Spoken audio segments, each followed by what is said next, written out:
right. Good evening and Happy New Year, everyone. Thanks for joining in.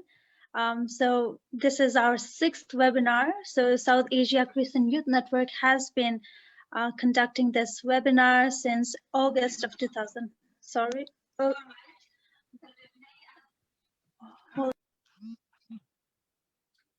I'm sorry. I'm just having this technical feedback. So excuse me for a second.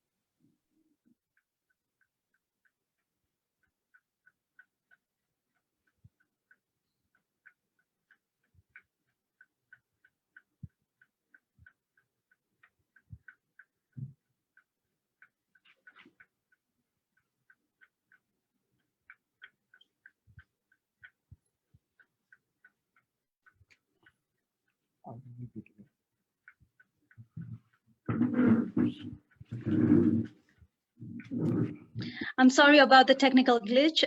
So yeah, welcome again. Welcome everyone to this 6th webinar of SAKIN. So today's topic for the webinar is online church and mission. And we have like 3 panelists just reflecting on this issue. So before we move on to the webinar, let me give you a brief introduction of what SAKIN is. So South Asia Christian Youth Network was established in the year of 2002, and since then it has been conducting annual events in the form of conferences, leadership trainings, and core group meetings. So we've been doing this face-to-face until last year, until 2019, but since 2020, we faced this coronavirus thing. So we have switched to this virtual platform where we are conducting this webinar monthly starting from August of 2020. And today is our 6th webinar. So in the past, we have focused on mental health, COVID's financial crisis, and LGBTQI transgender issues. And in the future, we will be focusing more relevant issues in the context of South Asia. So yeah, as you can see in the PowerPoint, so far we have 7 countries involved. So to name them, it's Bangladesh, Bhutan, Nepal, Myanmar, Sri Lanka, Pakistan. Yeah, so we have been having quite a good number of participants in this online webinar from all of these countries, and we hope there will be a great participation in the future as well, and we hope you will attend in our future webinars as well. So over to you, Bijoy. Bijoy will be the moderator for this webinar today, and he will be introducing our panelists, and towards the end of the webinar, we will be having a poll. So we would request you to stay with us until the end of the webinar. Thank you. Thanks, Prashantha.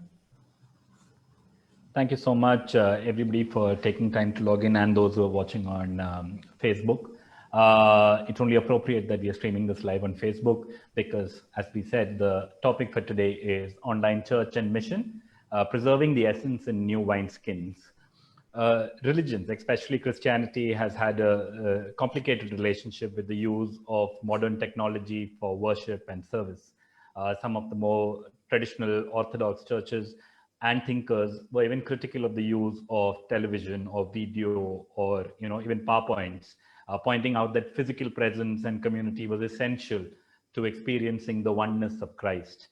And then COVID-19 upended all such wisdom. Social distancing, physical distancing became an imperative to just save lives and protect each other. More and more people have found solace in God during this pandemic, and social media, video, and television changed how you connected with God and your fellow believers. Church services have moved online and were streamed on social media platforms or websites or television. Most of the lockdowns coincided with the Holy Week. So a lot of people who normally would not have been participating in services online, including the older generation, moved online. This enabled that people did not lose hope in these dark times. Bible studies too shifted online, and suddenly the physical barriers broke down, and the best of the minds from across the globe were accessible and able to connect and interact with believers and non-believers without geography being a barrier. Virtual events and the webinar and webinars like the one that we are now doing enabled us to reach out to those that may have not had access earlier and to touch upon niche topics that led to conversation. This groundbreaking was essential and possible only because of the simple choice provided in choosing to either log in or not. But as the pandemic has stretched from 2020 to 2021, we are also seeing concerns emerge that it may be difficult to now draw believers back to the normal services and activities at physical locations. Could this blessing that enabled us to connect during these hard times lead to a disconnect from how the church has functioned pre-COVID? Also, with smartphones and internet access needed to connect to such services, could there be the risk of exclusion of those who are impoverished instead of the egalitarian space that is provided by a physical worship space that is open to all? In changing times, the church and its leaders cannot afford to be static. And as the pandemic shows, this change is being forced upon them. How the church manages this latest challenge without losing its ethos and ability to bring people together in Christ will be an intriguing chapter in the history of Christianity. To help us navigate through this, we have a wonderful panel with us here. We have Reverend Vinod Victor, who's a chairperson of Asia CMS and a presbyter of the CSI Church, who's now ministering in the Holy Trinity Church in Trivandrum. He has been involved with SACIN right from its inception and is a good person to have because of how he has always innovated in communicating the Word of God. Rena Colston is a wife and mother who's currently serving on the staff team of Wellspring Fellowship in Bangalore, and she's also part of the Asia CMS South Asia Hub team. Born in India, grew up in Namibia, married and lived in the UK, and then came all the way back to India. Also got her husband back to India. So win for India on that one. Rena would be a great person to have because she's a big person when it comes to conducting online services and a big advocate for the hybrid model. Michelle Pierce is a licensed youth minister for AG Sri Lanka and serving as a national team leader for youth for the last 10 years. And as you must have realized, she's the only one who knows how to use the emotions on the screen right now. So thanks, Michelle, for coming in. The oldies here need a little bit of that chutzpah. Thanks for that again. Wanda also. Okay, let me just jump right into the question so that I can shut up and let the smarter people on the panel speak. Achin, first you can answer, then Rena, and then Michelle can get some thoughts in. A broad question is, what have been some of the experiences with use of digital modes in ensuring that believers don't go offline, especially during the tough times such as COVID-19?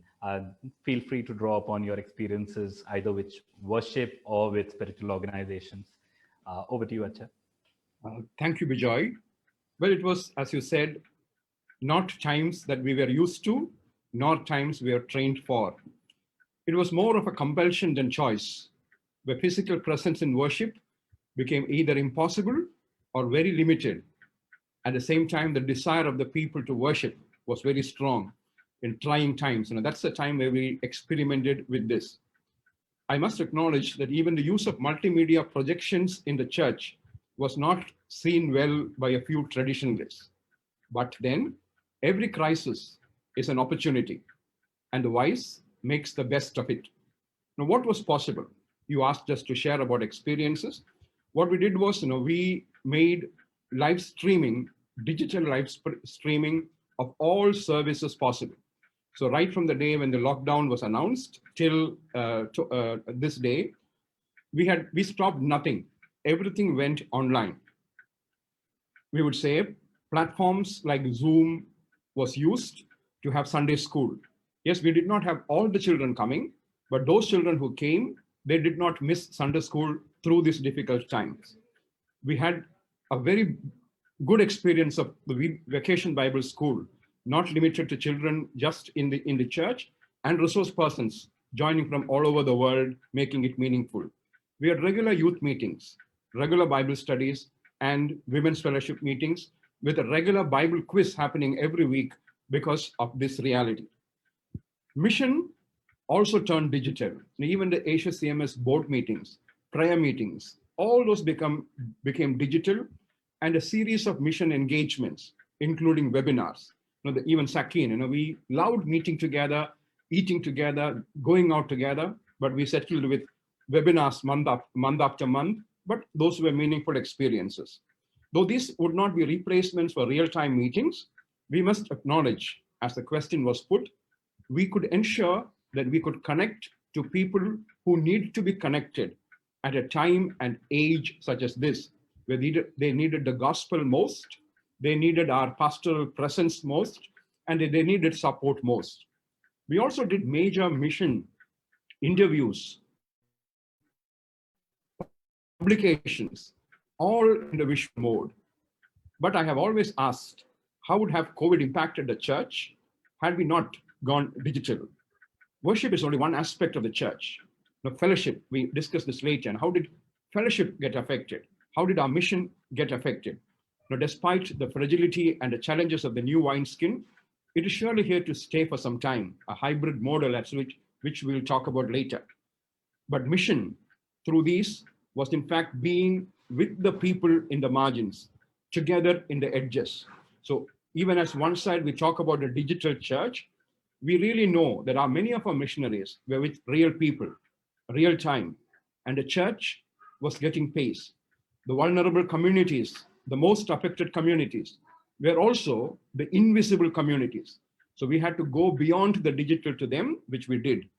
Children, young people, the elderly who were not able to come to church, there were creative ways of reaching out to them to stay off physical meetings even today. Children can't come, the elderly can't come in some places. In such places, as Bijoy asked the question, I'm sure digital model experiences helped us connect to believers in a very, very creative way in a most difficult of situations. I will leave it for the other two panelists from their experience to share, but those were very enriching new spiritual experiences for me too, like it would have been for each one of us. Thank you. Thank you, Acha. Reena, you want to comment?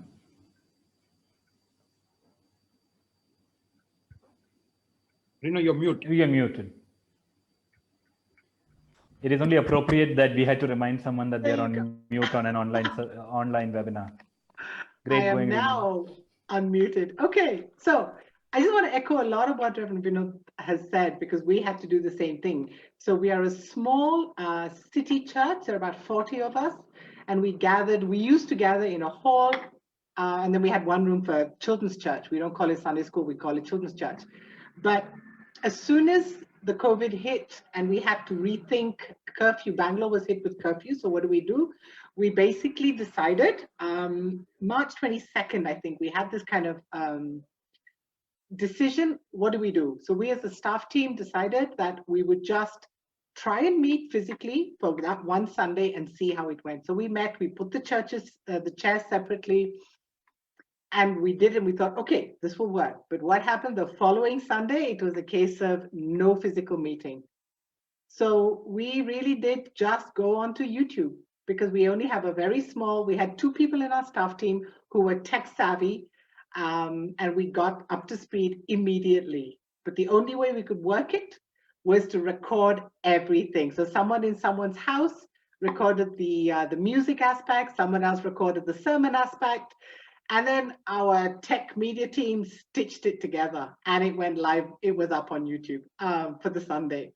So really, what do we do with a time such as this? We basically rethink our head. We can't do the physical, fine. What would God want us to do? And for me, a key thing, I end up going back to scripture. So for me, Hebrews 10:25 says, let us not give up meeting together, as some are in the habit of doing, but let us encourage one another, all the more as you see the day approaching. So my point is this.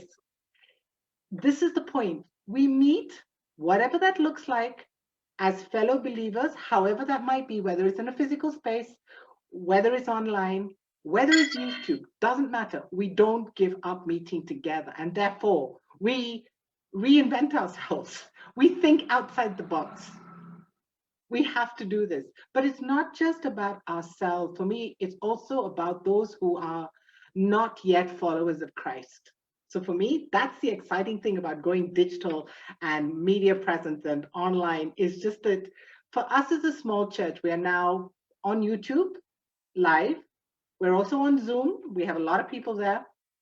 And the other exciting thing that we've been able to do is to cut our service into segments. So we cut the music aspect, we cut the sermon, the prayer, the testimonies into little sections.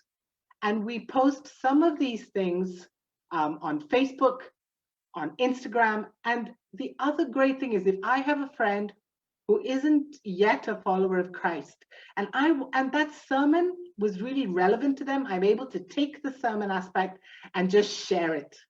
Whether it's WhatsApp, whatever it looks like, I'm able to share it. If there's music, I'm able to share. So for me, and I'm just going to say this, I am 57 years old, and tech is something that I am really excited about. I believe those of us who are kind of stuck in the past, my husband, who's an electronics engineer, is a little bit there. He's stuck there, not quite, he's always wary of this. But for me, if the church is to grow, and if we are to reach the unreached, and if we are to reach those, especially the younger generation, now me in 50s, the younger generation is even 30s, 20s, we have to step up, We have to be relevant. We have to make this, absolutely put it out there. So for me, yeah, I'm learning fast, but this verse from Hebrews 10:25 is the reason behind why. Let us not give up meeting together. So we do home groups, we do Bible studies,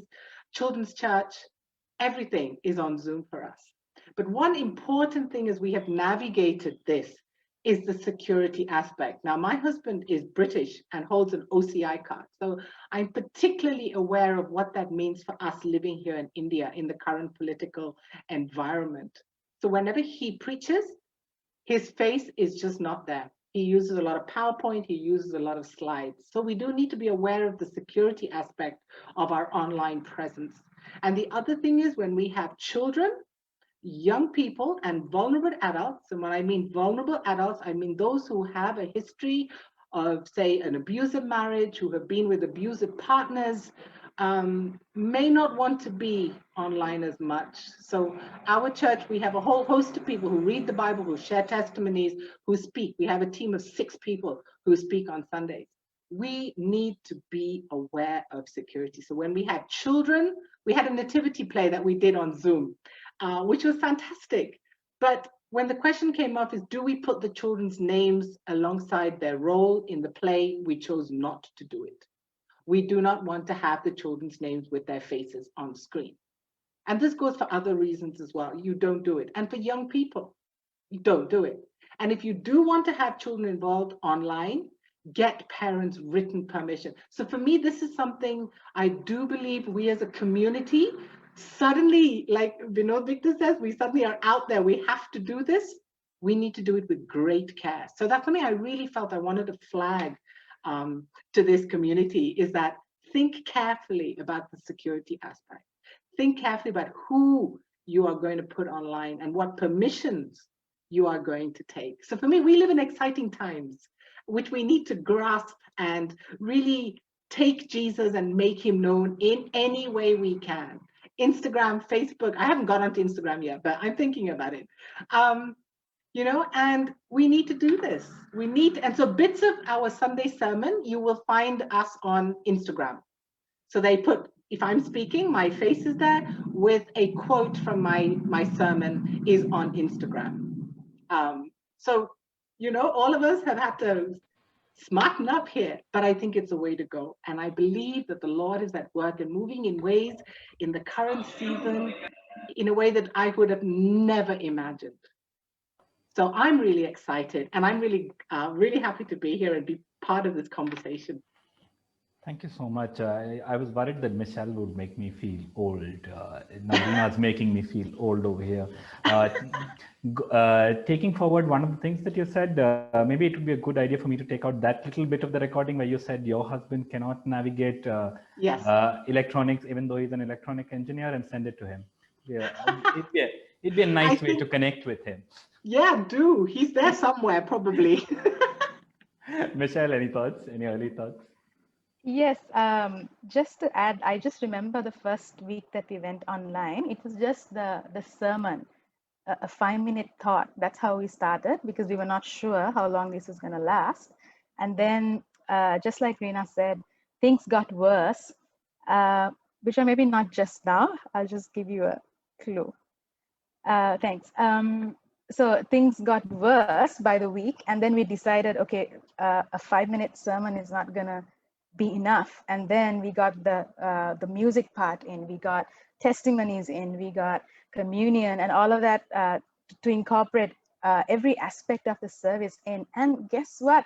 Guess who came to the rescue? It was the young people who stepped up. It was the young people in most of our churches, the whole service, especially the parts that were done at home and sent the first few weeks. You would see all the young people playing music, doing the readings, or of course the sermon was done by the senior people, but it was so nice to have this whole shift to digital, and also a shift in the people who were taking part in the services. So that's one note that I made, because we saw a lot of young people stepping in, helping people to put all of this together, bringing in their expertise of video editing and lighting and all of that into the church. Suddenly they felt like, hey, there's something that's really cool that I can get involved in church. And that was very, very encouraging. Of course, we had to push ourselves into all sorts of things that we were not actually thinking of. So Bijay, if you can just share that. I just want to share how, as a youth movement, I am the National Secretary for the Youth Movement for the Assemblies of God in Sri Lanka. And as a national movement, we had to push everything online. And thank God, just as the theme for this webinar, last year, God gave us a theme for 2020, or the previous year, saying new wine and new wine skins. So our goal was to prepare the new wine skins for new wine. And we had no idea that the change that was coming was so huge. And our movement is called Voice Youth Revival. We quickly switched the word and said Voice Youth Online Revival, because we had to switch it online. And just like Reena and Reverend Vinod mentioned, we just started engaging with young people. We were very, as a national movement, we couldn't engage with them every day before the lockdown. We had a monthly event with the coordinators, or a yearly conference that was for youth that I will talk about later on. But through this lockdown, we were able to connect with young people 5 days a week on Facebook, on Instagram, on YouTube, and all of our Twitter and all of our social media. We had prayers every week. We had interviews with real people who had gone through different situations in life. We had this thing called the Real Talk, that we addressed real issues in society. And of course, we had a good sharing of the word with young people. And this opened up a greater frequency of connecting with young people. We grew from maybe 5 events for the year to 5 days a week because of this digital transition. So thank God for that.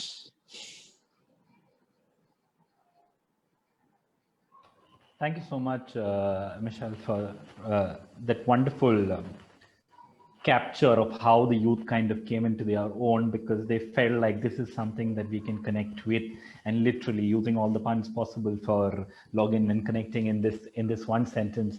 But just to take you forward on that answer that you gave, what was the response across different age groups? Is there a distinct trend that you notice in terms of not just drawing believers in, but also retaining them amid screen fatigue? Because many of us have been trying to push out the webinar message, or other message, but people are like, you know what, I just attended 3 of them in the week.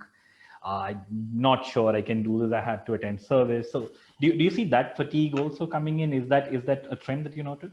Absolutely, absolutely. So when we started in April, we bombarded them on Instagram, Facebook, YouTube, Twitter, WhatsApp, every kind of media platform that we could find. And soon enough, we had to think of new things of how to engage. And like I said, our biggest event is the national conference that we hold once a year, and we gather 5,000 young people to Colombo across our denomination and also through other churches and leaders. And now, when we were not able to do that, that was a huge hit for us because that was our main event, so to say. And we had to quickly think of how to do this. So we thought, okay, we will go into 4 webinars for 4 different regions of the country, and then host a conference online, which will be shared as watch parties on Facebook, so that they can connect wherever they are. Because there was, at that time, during August, it was, we could meet up to 25 people in a particular place. So we thought, why don't we host these watch parties? And, like you said, there were good things that came out of it, and there were not so good, but I wouldn't say not so good, but challenging things as well. Just to encourage you, I just want to share some of the good things that did happen. Was previously we had moved to 4 locations out of Colombo with our conference, but because of the watch parties this year, we were able to move to 147 locations across the country. So we were directly able to connect with 450 churches, which was 3 times more than what we used to connect with our physical conference. So those were the good things, barriers were broken and kids were able to invite. Now, since this did not happen, the conference did not happen in a church or like a Christian household, or not a house, but a Christian building, they were able to invite their neighbors. They were able to say, hey, there's something, there's a watch party happening. Do you want to come and watch with us? So those barriers were broken, and a lot of people had the opportunity of sharing their faith. A lot of people had the opportunity of inviting others to a non-threatening environment to hear about God, about Jesus, and about his power. So that was like a really good thing that happened. But like you said, all of this webinars and all of this continuous bombarding, it was too much. More than the screen fatigue, I think young people, they're okay with the screen as far as I have noticed. But another thing that I came across was this thing called transition fatigue. That is transition. I've been actually reading up on this a bit. That's when the rapid pace of the change and disruption to our normal lifestyle becomes just too overwhelming and too much for us to keep up with. Because everything has changed. Their school, their courses are online. Now church is online, youth group is online, Sunday school is online. And the transitions are just so overwhelming for young people. And of course, we had the low engagement seasons and the high engagement seasons. And we faced that for sure, yes. But there were good things and also the bad things that we faced as well. Thanks, Michelle. Just let me, I'm from a traditional Orthodox church, with a Syrian Orthodox church. It's very tough for us to, even talk about video and, for example, song and dance in church. From there, we have our priests who used to say no to services online, and to now them sending us the Google Meets link, them inviting us to conduct services for various youth groups online, nativity plays like Reena said happening, people recording at homes and putting it together. A shout out to my own diocese youth group in Bombay, which conducted skill up sessions every Sunday for the youth groups. And they had people from across the globe training you in various skills. It could be public speaking, it could be wellness, it could be mental health. We had all kinds of these topics also being discussed, which allowed them to bring in a broader bunch of people. And we had beatboxing. Someone taught you how to beatbox. All kinds of stuff was happening online. We had prayer meetings online where seminary students were coming and learning how to preach by preaching to us. So just to throw it in that, the experiences that each of the churches seems to have gone through seems to be similar in the sense of what they were able to do when they leveraged it. But I also now see the exact same thing happening in terms of some amount of fatigue coming in, where people are like, you know what, there are no barriers. So maybe I need to read up on transition fatigue, as Michelle said. That'll be very interesting. Vinodachan, because you're someone who's preached to like thousands of people, there are times when I have seen you preaching at large venues. And you're someone who feeds off the audience. You're a speaker who feeds off the audience, like all good speakers. How do you gauge audience reaction and know that they are connected and plugged in when you speak now? Because as from just one look at my screen, I can see about apart from the panelists, about 5 other people who have put on their videos. How do you speak to a screen like that? A good question, Bijoy. It's like, just like this, and there are some names there. We anticipate that they might be still there listening. Who knows, they are doing something else. So there is nothing like, say, imagine this webinar or this seminar happening in one of our normal places by the beachside with a coffee, meeting with each other, because we forget what we speak, but we remember the friendships we have. So, so I would say, for me personally, this was a very difficult time. There is nothing like doing a service or any meeting real time with real people.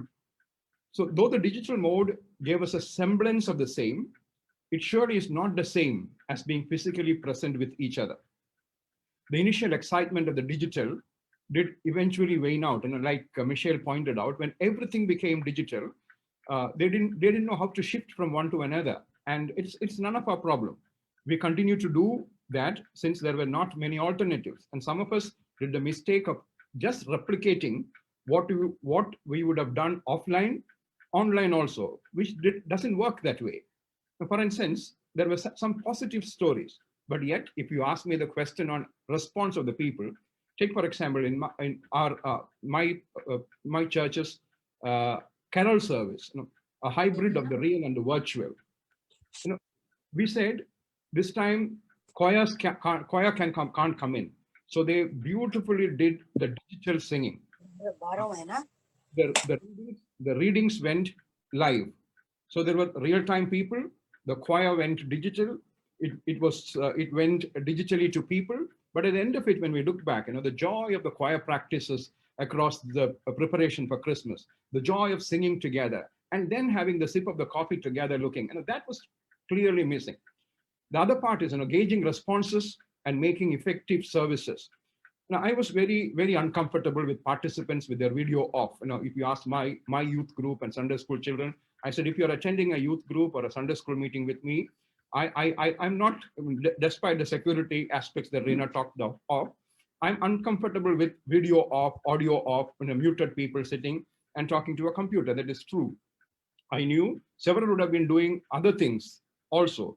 But at the same time, the children, they talk to me about Zoom breakout rooms, screen sharing possibilities, tech supports, that they are willing to give all those things, which made global presentations possible. But I would say it was never a replacement for the real-time fellowship we would have enjoyed across the world. Our greatest memories of Sakin are not about the sermons and Bible studies we listened. It is about relationships. It is about friends. The hybrid, however, could be a way forward. But you ask me, as a person who preached to larger groups, yes, I did preach, for instance, during the last 2 months, conventions in London, conventions in the United States of America, Bible studies in the European synods, but all sitting in my small room. And it's not that we couldn't go or enjoy hospitality, but those meetings were all about people connectedness, all opportunities for people to come together and make friendships. So I personally think there was this disconnect always. But at the same time, we would say at least this was possible. When human interaction was impossible, when people couldn't come together, when not even 10 people were allowed to meet together, we forget about people interactions, but we are happy that we could continue with most of the things we did. The new normal, we will ask this question, is repeating all that we were doing offline the way we should be doing church or mission online, digitally? That's a separate question. But people responses were always important, and we missed it many a times. That would be my primary response. But people who experience that should share. So I would leave it for young people to respond to that. Subtle hint, Vinodachan's telling us to switch on your videos. But anyways, moving on. Vinodachan has asked one of his youth members, Jisha, to come and speak to us about her experience in, because we always talk we are talking from the experience of those conducting. What about the people on the other side?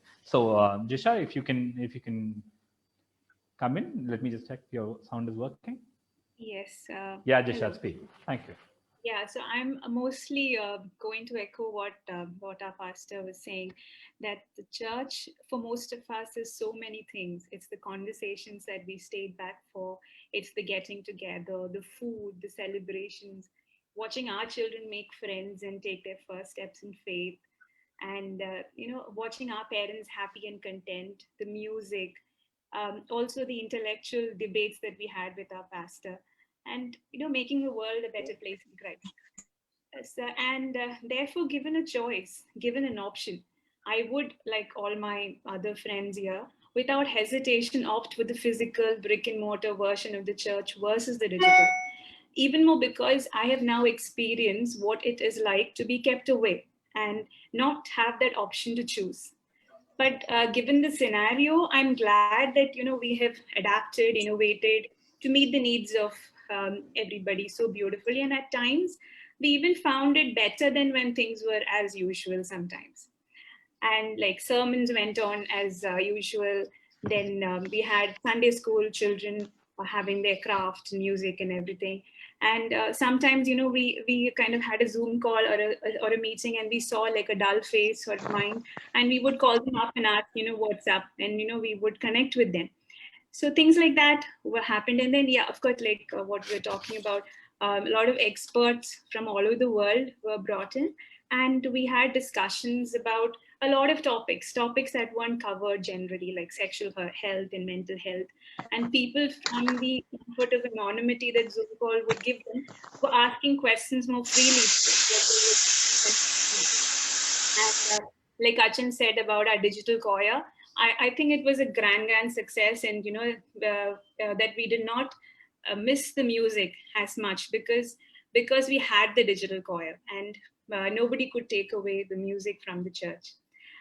Given that, we also had our problems. One of them being the fatigue that was there, especially with children, because they were now having their tuitions and their classes and everything online, and now we are asking them to also have their Sunday school online. So after a while, it was getting difficult to engage with them. And also, like, the warmth which is there in a real physical meeting was started waning out, and we started craving for actual fellowship sometimes. But yeah, so I think it was important to have these shortcomings, because otherwise we would just stick with the digital church. So right now, I think because of these sufferings, we are going to kind of take from that, and we are going to make sure that we have a hybrid version, which in which the digital church's advantages are taken care of, while we know that change is not probably that bad a thing. So we'll always adapt and innovate continuously to kind of grow into a model which works for everybody. And in the process, we kind of help each other out when we fall out, and celebrate our small wins and grow together in Christ. So this is my take on the digital church. Thank you so much, Jisha, for coming in and sharing your thoughts. Appreciate it. Appreciate that the other side also sees it the same way, and it's not just, oh, you have to click that link and you have to log in because someone's asking you to come in. Thank you so much, Reena. Just to take off from what she was saying, online modes of service have just you've just been the most acceptable way of connecting during these hard times. But there's also a lot of criticism that this is not Christian. This is not acceptable. To extend that point, some have even said that online churches are just another form of televangelists, many of whom have been widely criticized for their style and for what they convey. Would you want to respond to that as an advocate of the hybrid / online model? Okay, I think we have to go back to the question of what does it mean to meet? What is church?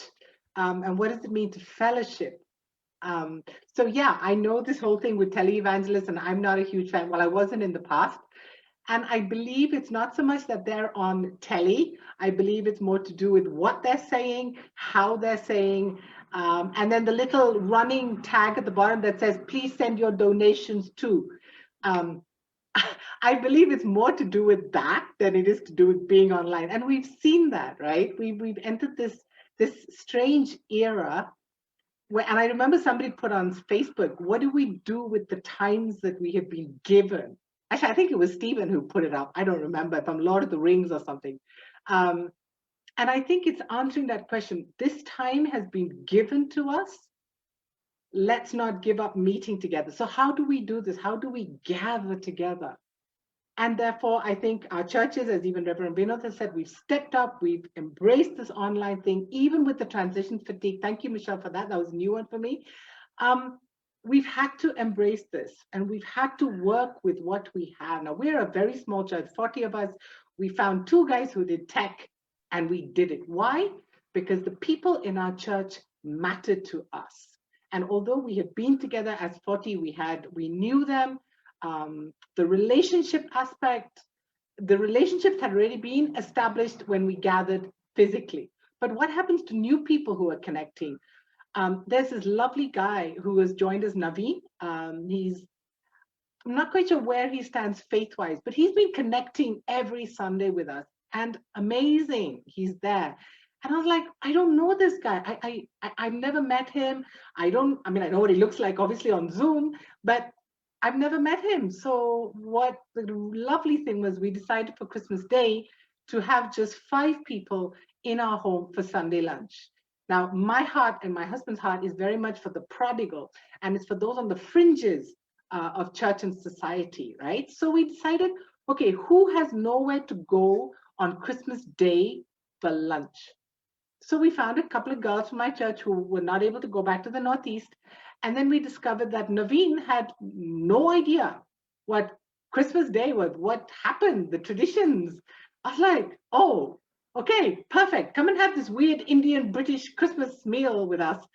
And that for me was a real joy, because suddenly here was Naveen at my table having lunch and spending the afternoon with us. So as much as I think, yes, we need to embrace this for the season we're in, the relational aspect it's a challenge. So in terms of pastoral care, how do we do it? We've divided up the church into small groups, home groups, but also outside of that, and we call everybody up. We have an older generation as well. We phone them up. We make sure they're okay.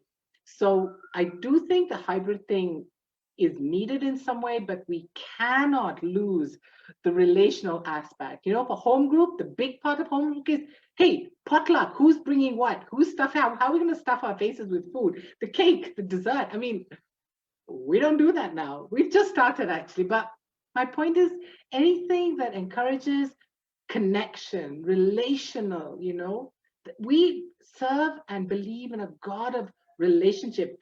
God the Father, God the Son, God the Holy Spirit. This is it. This is what it means to be in relationship. And that has taken a definite kick in the current situation. But we do the best we can to keep people together, but also to reach out to those who don't know him yet. So yeah, I'm all in favor of moving with the times that we have been given and really seeking the heart of God for the current situation we're doing and making him known whichever way we can. So yeah, hybrid, I think so. Yeah, using a Tolkien reference, not that. Yes, I'm a fan. Michelle and Vinod, that's you actually, both of you all actually touched it upon this point, but if you all would want to expand on how there are no boundaries anymore. Anybody can log in, and that is both for people who you can bring in to add value to your services and people who can log in from anywhere. For example, there are people from our church who've gotten married, then moved to other countries, other cities. Suddenly, with the Google Meets link being available, we were able to see them join in, and sometimes they gave testimonies. Sometimes they were able to share experiences. Is that something that you think is one of the biggest takeaways of the online hybrid church? So your thoughts, Michelle and Vinodachan, expanding on what has already been said so far. Michelle? I'll let Reverend Vinod go first. I think he unmuted his mic. Yeah. Thank you. People from all over being able to meet virtually. Well, initially when the lockdowns began, not many thought of live streaming their services. But somehow in my church in Holy Trinity, the tech team was tech savvy that they said we should go right from the first day itself, the first service itself. So I remember the Passion Tide services, we hit about 10,000 viewers, people from all over the diocese and outside who did not have an alternative. But eventually when more and more people started service, in no time, all churches almost began some way or the other services digitally. The numbers reduced considerably, though some had the luxury of watching later in leisure. But most of the people who joined with enthusiasm, as Bijoy pointed out, were people who lived in diaspora context and members of the church who stayed far away. All of them, could join with their families wherever they were in the world, and some of them in very difficult situations, lockdowns, some of them having lost their jobs, some of them in very anxious situations, but they were looking forward for the church to meet together so that they could have a community to support them. So that was the first basic thing. And then we also had special events like Bible quiz, for example. Several people who were not members of the church regularly attended those Bible studies and Bible quizzes. We had photographic contests, the quarantine, we said, photographs of quarantine. And several of them who were not part of the regular fellowship came in. But at the same time, I would also say that we had quite a lot of non-Christians and others who joined in for several of our services, sending comments for our online services. And that was something new. But also for several of our youth meetings, we invited people of different faiths on several of the topics. And it was a good interaction with them. The neighborhood Christmas, we normally try getting together people of all faiths into church. But this time, digitally, we try to bring together people, not just for that neighborhood Christmas, for other aspects also. So that it's a fact that we could reach out to many more, but it's also a fact that when all the churches started opening up, when the Facebook and YouTube are full of services, those numbers are reducing. But the positive side is, like Stephen would vouch, and Arena would also say, we could meet with our mission partners, talk about people who worked with paperless people stranded in different countries, people who worked with differently abled people who worked with in COVID care, and then just sit with them, pray with them, and encourage them, and along with the staff team, which normally Stephen alone would have done. All of us could just join in such situations in Bhutan, in Nepal, in Pakistan, in different countries, and interact with them. That interaction with people was the positive, I would say, about this reality. And we could keep talking on about that. Even now, we have in this group people from Pakistan here, people from Bhutan here, people from Nepal here, people from Sri Lanka here, people from India here. All of us are meeting together. New people have joined in this seminar. Some of them would not have joined if we really had a real-time people with 20 people from one from each country. So those are the advantages we have. And so I take those advantages beyond the disadvantages of the personal interactions. So yes, we could reach out to many people we would otherwise have not reached. That is my take on that. Thank you, Acha. Michelle, sorry, you want to come in now? Yes, so just to reconfirm all of that was shared by Reverend Vinod and Reena, I want to also mention something different that I experienced.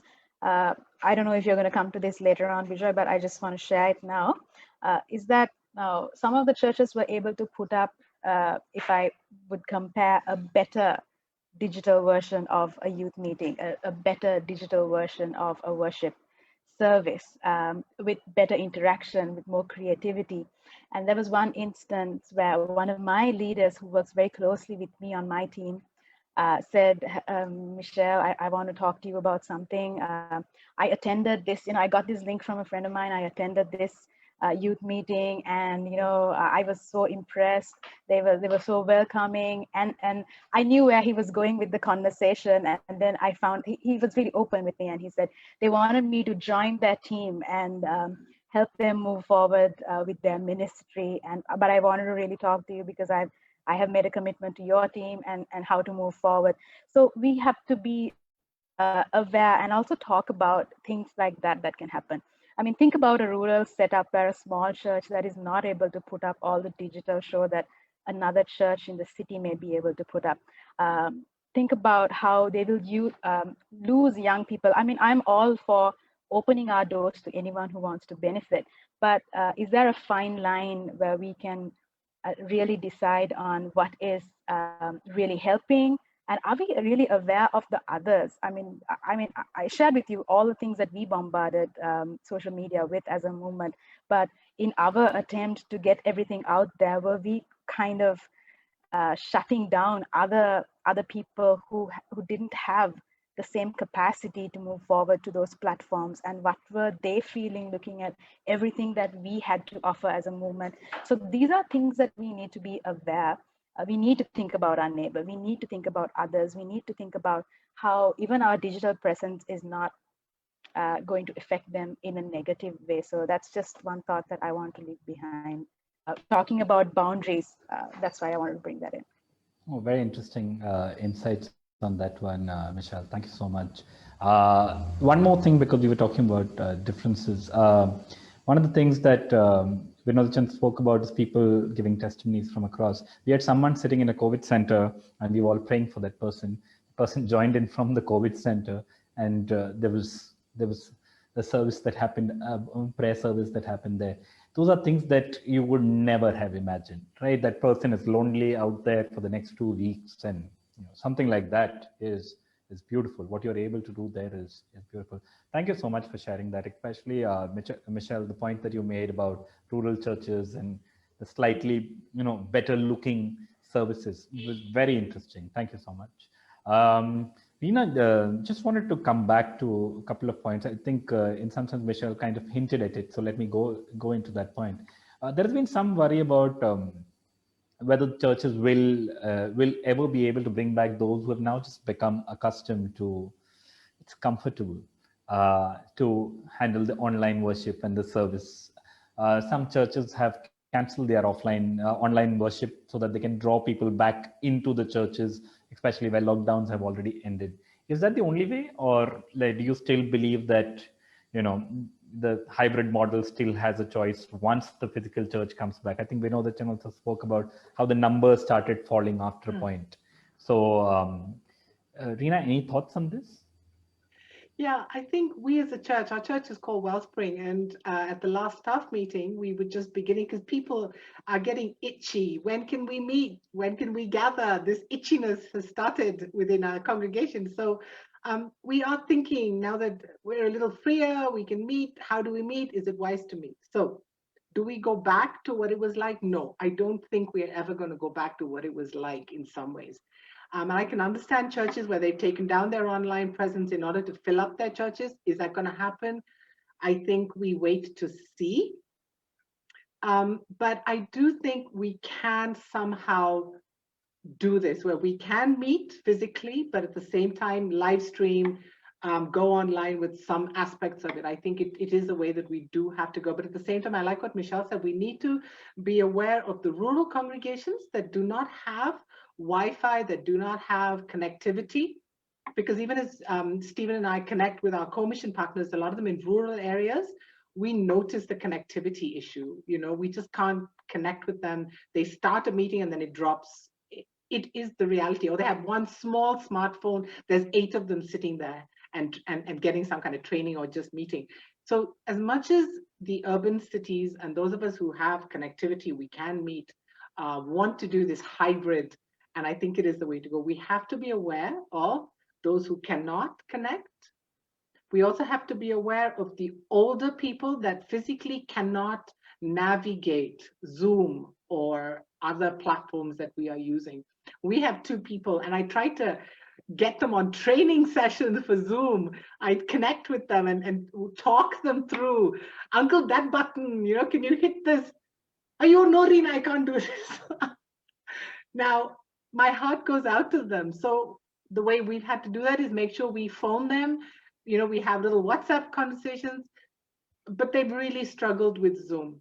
So I think it's sensitivity to the next era, the next phase that's coming.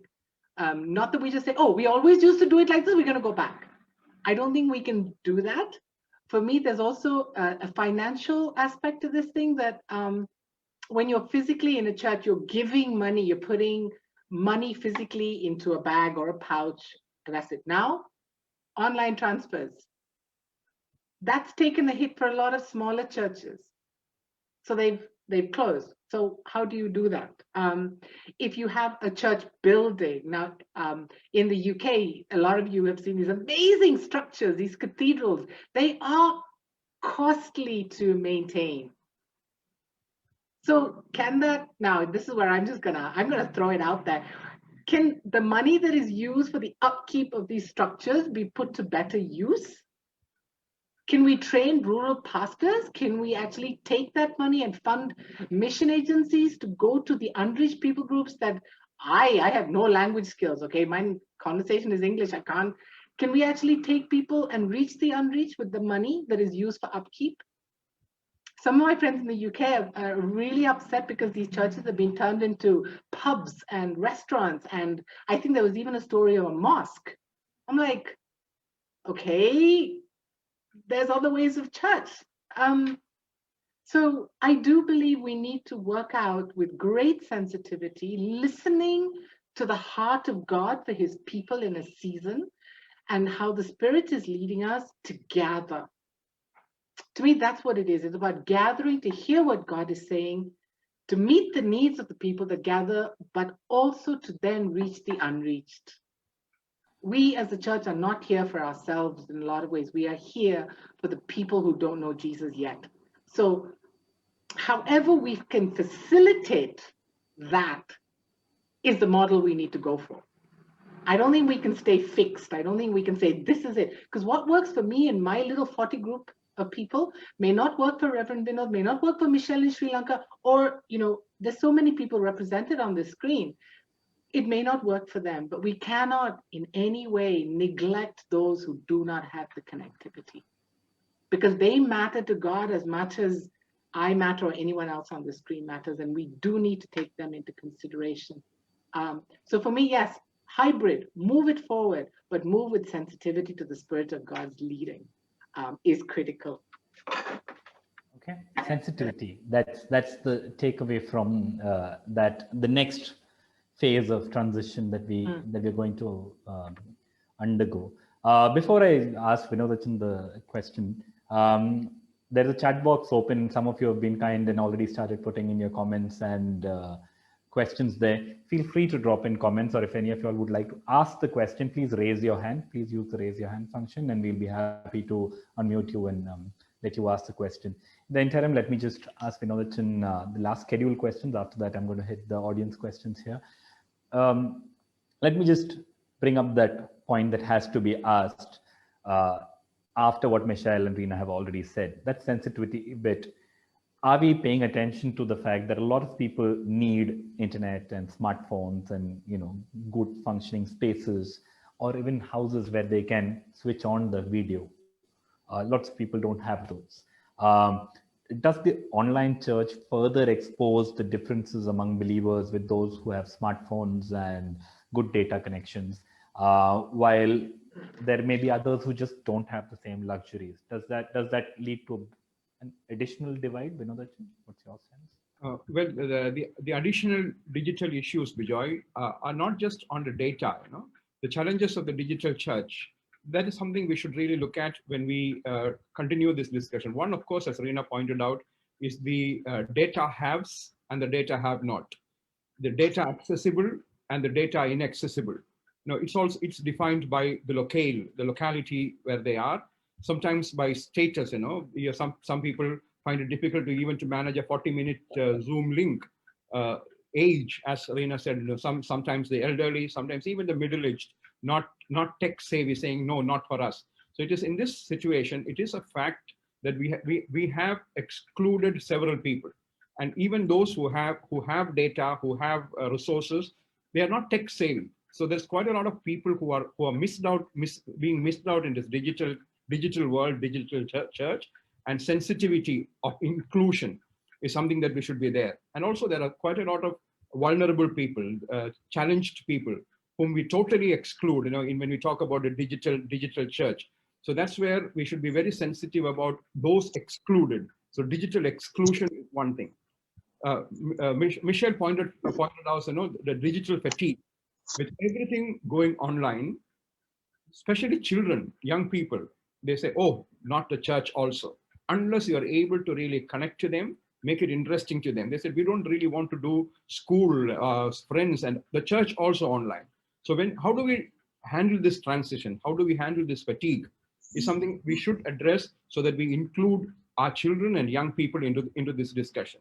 The third point that Reena very, very strongly flagged is the digital predators, where safety systems are not in place, where data is compromised, the cyber security concerns. But the most important thing is vulnerability of our young people, vulnerability of our children, even vulnerability of our elderly. So in this context of cyber attacks, the easiest way sensitive parents are saying is, let our children keep off as much as possible.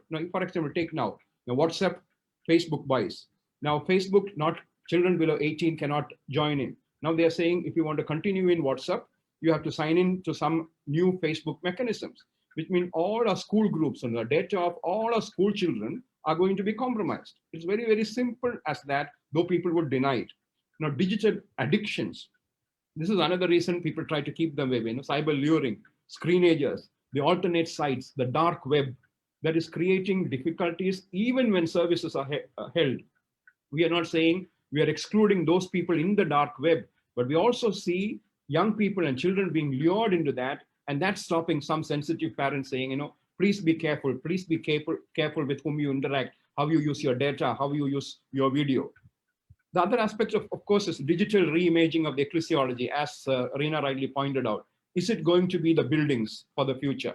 How far of the traditional elements will we have to keep intact? How far of new things can we introduce? So there again, exclusion would come. The question that Vijay asked, when we bring in new things, the traditional would say, we are not in tune. And when we go back to the traditional, the children would say, we do not want to come back there. So it's easy to talk about a hybrid, but a digital reimaging of the hybrid is going to be a tough call. And with artificial intelligence and future of digital interconnectedness around us, before we click a button, artificial intelligence is able to find out what we want. The world of advertisements, the world of lurings. When also talking about using artificial intelligence to attract people to their digital forums, we are going into a difficult hybrid age where there's a big exclusion, intentionally keeping off, and a reimaging. So that's going to be an interesting challenge that all of us will have to take together, and the South Asia Christian Youth Network will have a larger role in helping the churches formulate the church that the young people and children want, but also is acceptable to everyone, accessible to all, even in the remote places. I'll take it at that, Vijay. Thank you, Acha. You actually connected to some of the points that our friend Tandin Wangyal from Bhutan has been flagging online. Tandin, it would be great if you can switch on your videos so that we can see who you are. Reena, let me just put together his thoughts. He's basically saying the internet is not too far away. Once you let your kids onto your phone, how do you draw discipline? I think Vinodachan kind of answered it, but because Tandon asked a specific question, how do you draw the line? Where do you ensure that the next click isn't going into the dark web or going down, getting poached or some predator coming in? How do you draw that line? It's a very fine line, right?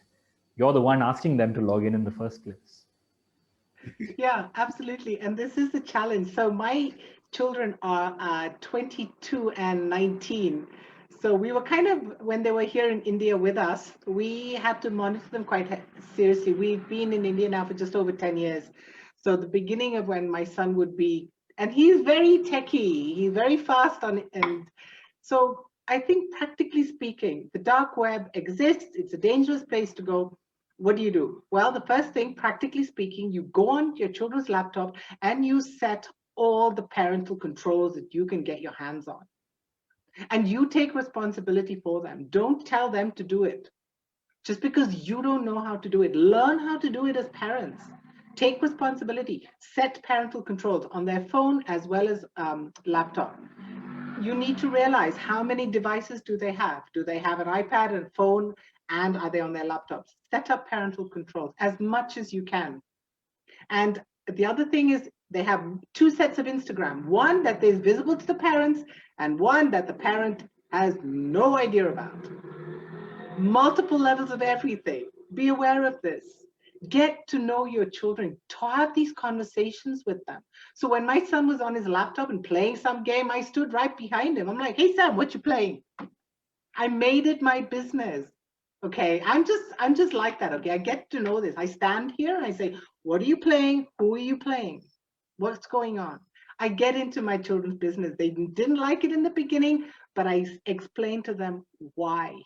So same thing with church now. For Wellspring, if the children are in another room for children's church, they are on a separate laptop. The door between where the parents are sitting and where the child is sitting is open. So the parent will go and check, make sure they're where they should be and not clicking on something else. And I believe part of what he's asking is just this. You need to know what your children are up to. And I don't mean in a nosy, busybody kind of way, because that puts up walls and that's not helpful. You know, help them when they're little to connect appropriately. And it goes back to explain to your children the importance of safety. Explain to them about predators out there. There are ways of explaining that don't freak them out. Okay. Have these conversations. And as far as churches, when my children first came to India, my daughter was angry with God, refused to have anything to do with God or the Bible or everything, which she just dumped a lot. So I basically said to her, God has called us here to India to do what he wants us to do. Give it your best shot for 3 years. You're fed up after 3 years, we go home. It was fine. It's those conversations. Have those conversations with your children, you know. And take security seriously. But tell your children the importance of why we do what we do, connecting to church. And I think if they realize how important it is, they will. But the other issue I will say, when my children hit 18, we gave them permission not to attend church. We gave them permission not to read their Bibles, we just said the decision is yours. We release them. And that is a very scary thing for parents to do.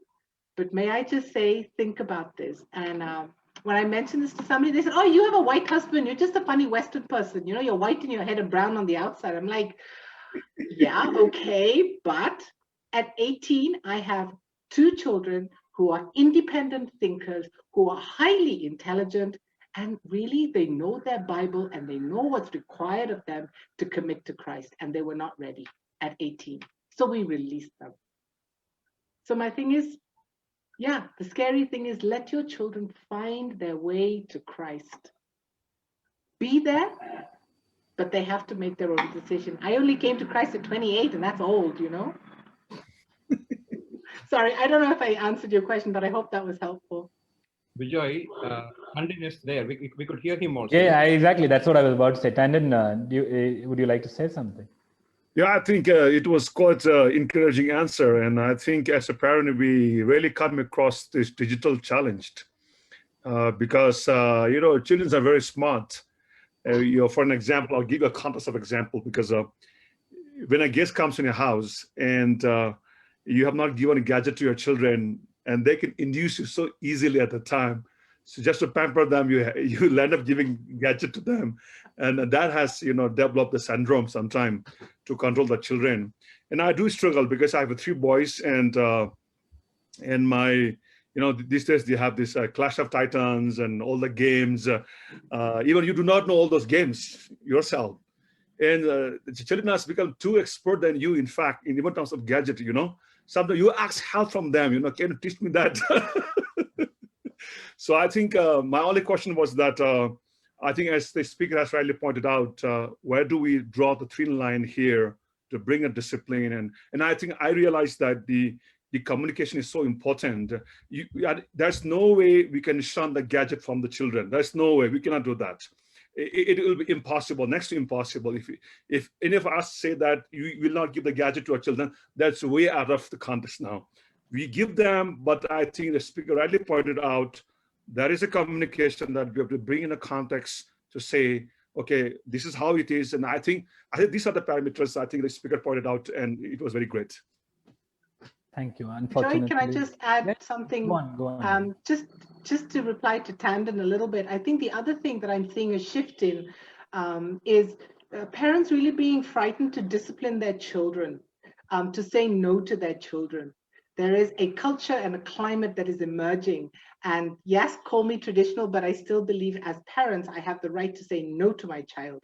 And at one point, Samuel was so hooked on his device that he wasn't even like the tradition. My aunties and my uncles would come to visit. What is the tradition? Sam, come and greet the relatives. It is what we were brought up to do. No, I'm not coming. So what did I do? I took it away from him. He lost it for a whole 2 weeks. It hurt so badly. The next time my relatives came, he came. And then I gave him back his tablet. That's true. So I know it's difficult now with school and everything, but may I encourage those of you parents with children, teenagers, don't be frightened of saying no.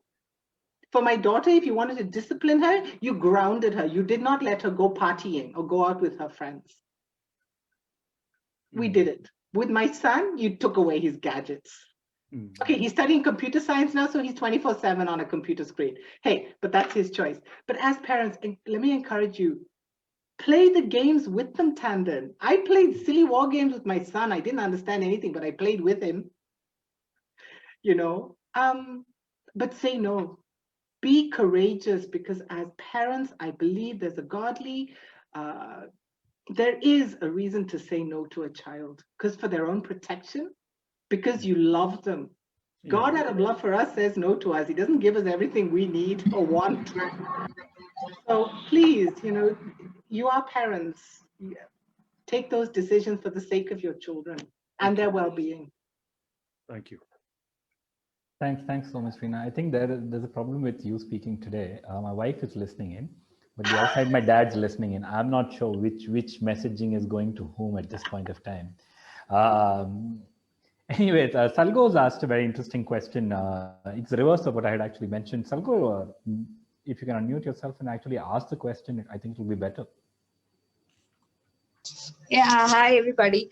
I was just wondering, during most of our parents, at least in our traditional churches, it's most of the parents who are always wanting to go to church in the morning, and they're the first ones to reach, and they are the ones who would participate the most in all these. In every Sunday, they'll be the ones to reach first and all. So, during the lockdown, the beginning, and especially it was a Lenten season. So at that time, most of our old people, all people, especially who belong to the age above 65, they were not allowed to go out at all. So they might have felt a lot of sadness and depression because they could not go to church. So it is my perception that they might have gone, and many of them would have faced a lot of technical difficulties too, because they are not used to using phones in that of a level. So even connecting to an online worship would have been quite difficult for them. So how did did you see this effect in your church, and if you did, what did you do about it? And even now, even though the lockdown is lifted, our churches are not allowing people above 60 and 65 to come to church right now, even though younger ones are allowed. But our churches are not allowing anybody older than 60 to come. So even now, they are not actually allowed to come to church. So I think they might be taking a hit, and they might be feeling sad and depressed. And are they even know that how to talk about it or something like that?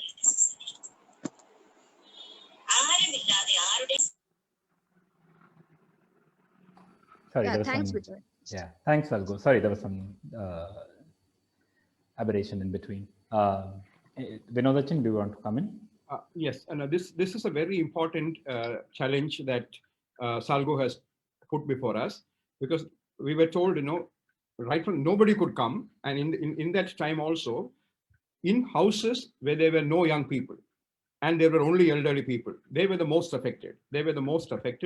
And then people like us wanted to visit them, but then we were very strictly told, you are people who move around, you could be carriers, so don't visit elderly people. So then telephone calls was the only option then. But what we realized was, for most of these elderly people, the church was the most important space. It's not just the worship. That was their social space. That was their interacting space. That were their relationships. And all this, that was cut down. So much more than the worship aspect of it, their social life was impacted and affected.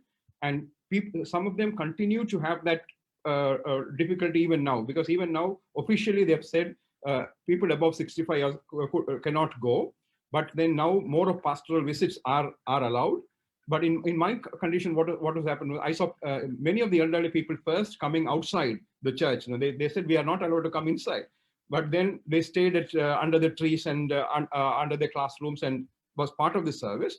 But then they were watching me whether I would say respond. So one day they just started coming inside when we said only 50 can meet. We said we cannot say no. We cannot ask anybody not to say. So we told them it's risky, it's vulnerable. We will take it together, but then we are happy for you to come once in a while. So I was, in fact, not maybe breaching the law also by being silent, but I knowing that their need is so big, so important, because those people were not people who were digitally accessible. And for them, the church was the most important space. They come before the first service, they will remain till the end of the service. And as Disha pointed out earlier, and the service is not just the liturgy that we have. It is the koinonia, the fellowship that we have, the diaconia, the service that we have together, the marturia, the witness that we have together, the harmony that we have together, all those. So those, there are many people even now denied of those. And it is a very important question that Salgo raised. Pastoral care, kara, the word comes from the root to cry with.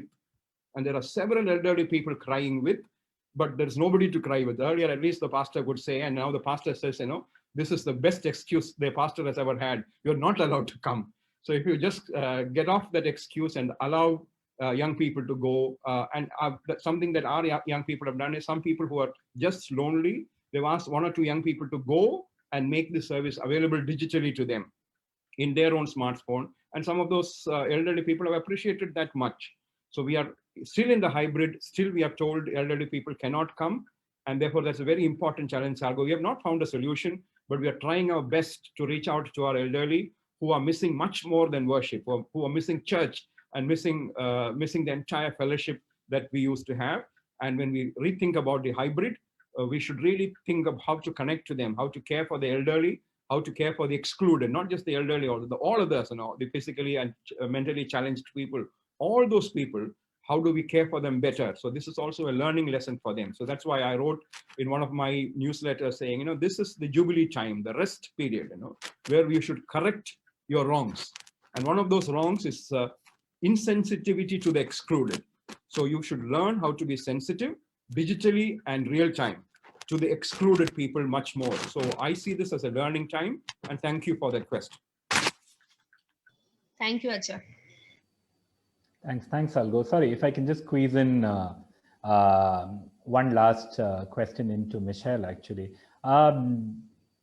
You can add your closing comments into this, Michelle. But is there a possibility of some lost sheep?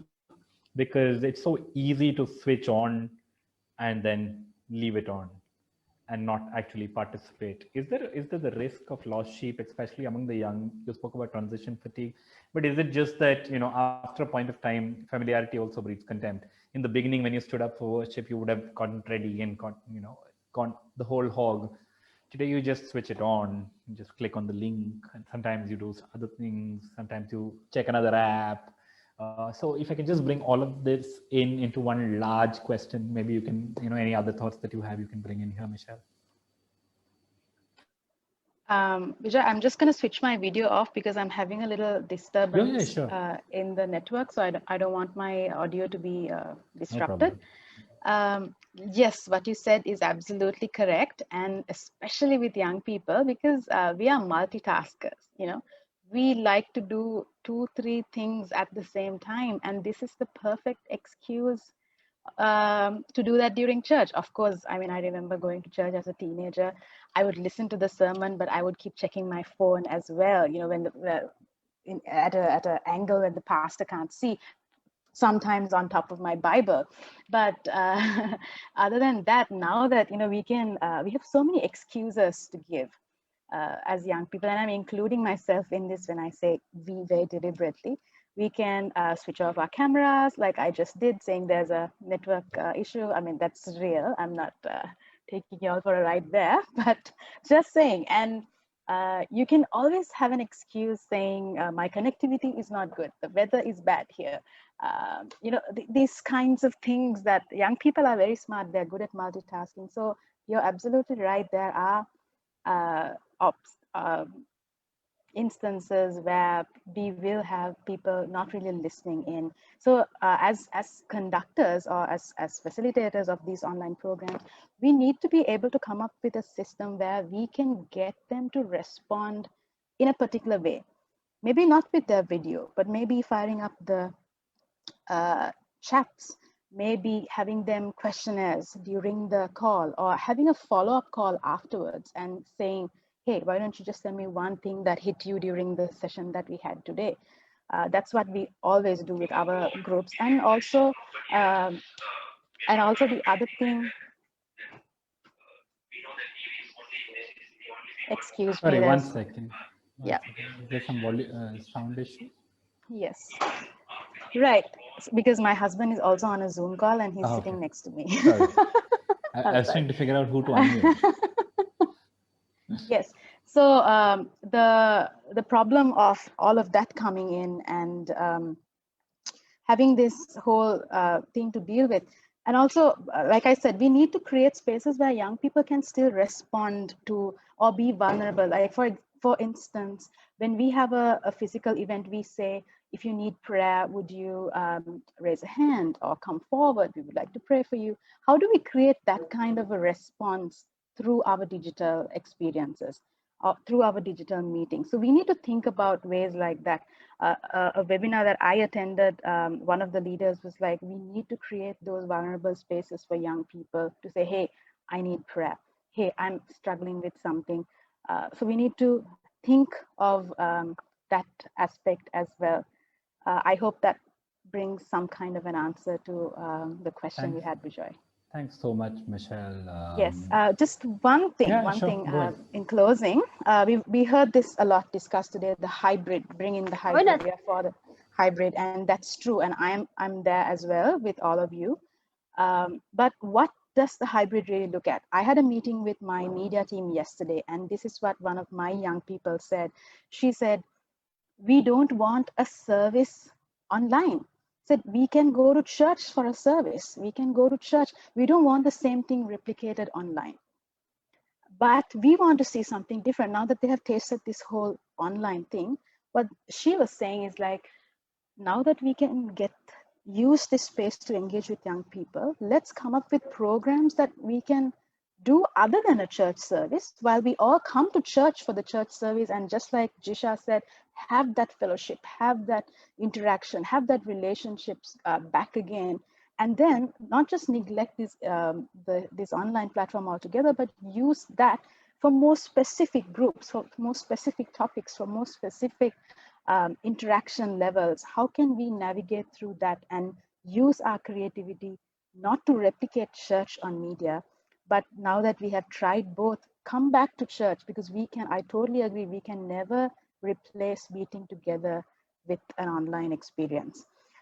So let's have that. Let's have the fullness of that rich experience, and also think of not replicating, but hey, what can we do differently to engage with young people on various different other platforms, which I'm not talking about, just the usual interviews, musical programs or virtual stuff, but something totally out of the box to engage young people on this platform. Thank you. Thanks so much, Michelle, for that. I'm just going to take the advantage of being on an online platform before I just conclude. Somebody asked a question saying, this is largely we're talking in English, and most of this is correct for English. I just want to actually get a sense of the room. If you can just type in the language in which most of your services happen onto the chat box, that'll be great. Just the chat box, whatever language. Like, let me just start and type in the language our church conducts its services in. Just that over there, and then I will, in the interim, quickly thank Vinodachan, Reena, and the very youthful Michelle, who kept sending various emotions throughout, explaining, the mood of the room, basically. So thank you so much. There, Vinodachan's learned how to do that. So thank you, Vinodachan. Thank you, Reena, and thank you, Michelle, for making this so easy. I barely had to do any work on this one. It just kind of, came together. This is brilliant. Thank you so much. Thanks, Steve, for the help. And Prashansa, over to you.